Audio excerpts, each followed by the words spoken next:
The first empire, Mauryan Empire. Introduction.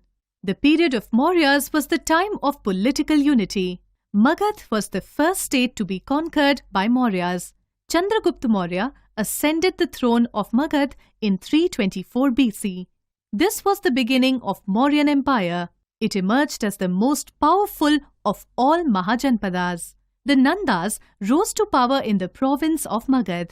In Punjab, however, there were a number of independent states. They were often fighting against one another. Ambhi, the ruler of Indus Jhelum Doab and Porus, the king of Jhelum Chenab Doab, were great enemies. There was no unity in the land. It was at this time that Alexander the Great invaded India in 326 BC. During 600 to 400 BC, Magadh was a strong kingdom in northern India. Founded by Bimbisara and strengthened by Ajatashatru, the kingdom had passed into the hands of the Nanda dynasty, founded by Mahapadmananda. The Magadh Empire continued to grow in area, fame and power, which Alexander could not dare to invade. Dhanananda was the last ruler of Magadh from the Nanda dynasty. Nanda rulers were oppressive, pleasure-loving and inefficient. They were unkind towards their people. The people groaned under heavy taxes collected from them to maintain a huge army. The Nanda rulers were quite unpopular with their subjects because of their greed and bad administration. Chandragupta Maurya. Chandragupta Maurya was a general in the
expansion of empire.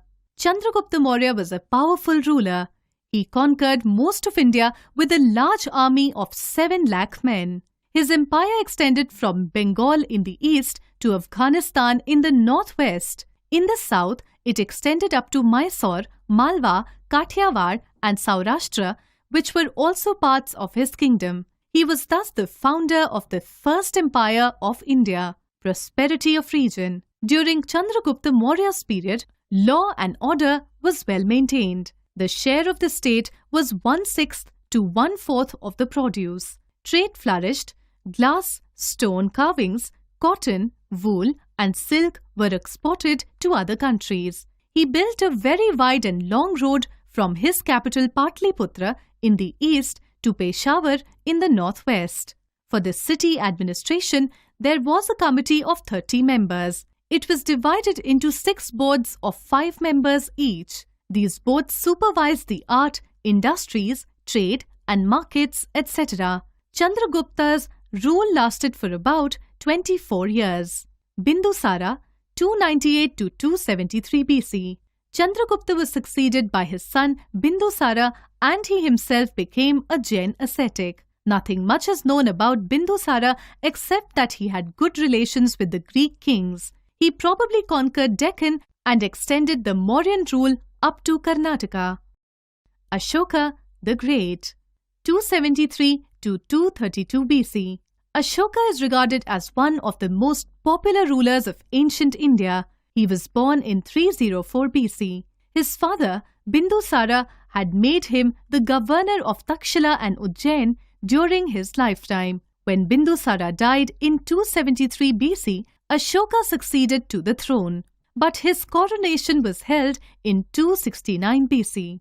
The Kalinga War, 261 BC. Kalinga, modern-day Odisha, was an independent state on the border of the vast empire which Ashoka had inherited. It controlled the routes of South India by land and sea. It could bring prosperity to the Maurya Empire. Digvijay was Ashoka's policy when he decided to conquer Kalinga. He invaded Kalinga in 261 BC. The Kalinga gave a tough fight, but ultimately they were defeated. From the Rock Edict 13, we learn that 1 lakh people died and 1,50,000 were wounded and made prisoners in the Kalinga War.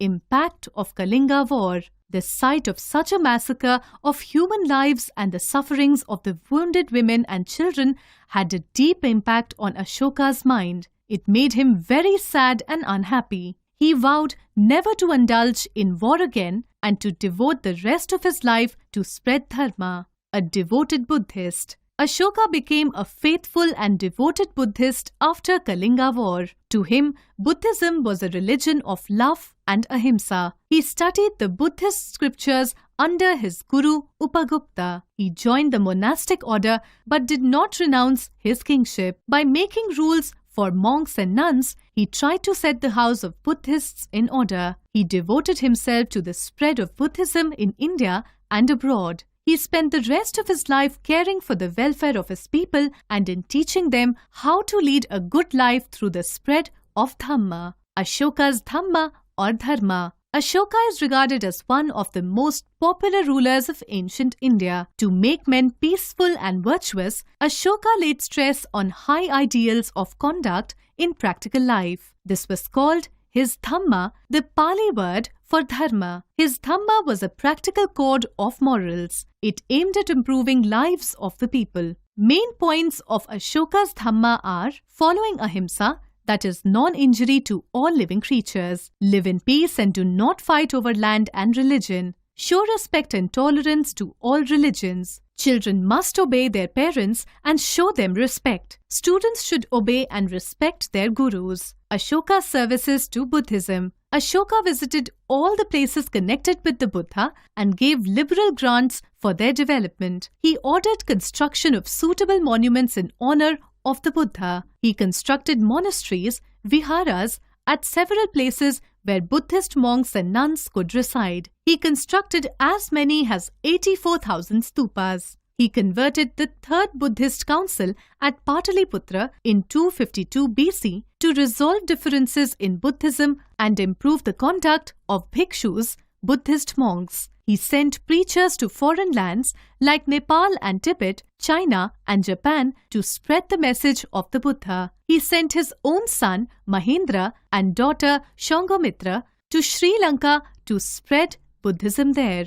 Ashoka took many steps to spread Dhamma. He ordered his officers to go on regular tours and explain Dhamma to the people. He appointed new officials called the Dhamma Mahamatras or high officers in charge of religion. Their duty was to improve the moral life of the people. Ashoka's edicts. Ashoka was a committed ruler. He loved his subjects and wanted them to live a happy and peaceful life. For this purpose, he issued rock edicts and inscriptions on religion, general administration, and good conduct. He was the first ancient king to make an effort to speak directly to his people through these edicts and inscriptions. Spread of Buddhism. Ashoka showed great interest in Buddhism, a religion of love, peace, and non-violence. He totally gave up hunting and killing of animals. He undertook religious tours. He went on pilgrimages to Lumbini, Kapilavastu, Bodh Gaya, and Sarnath, the holy places connected with the life of Lord Buddha. He made Buddhism the state religion.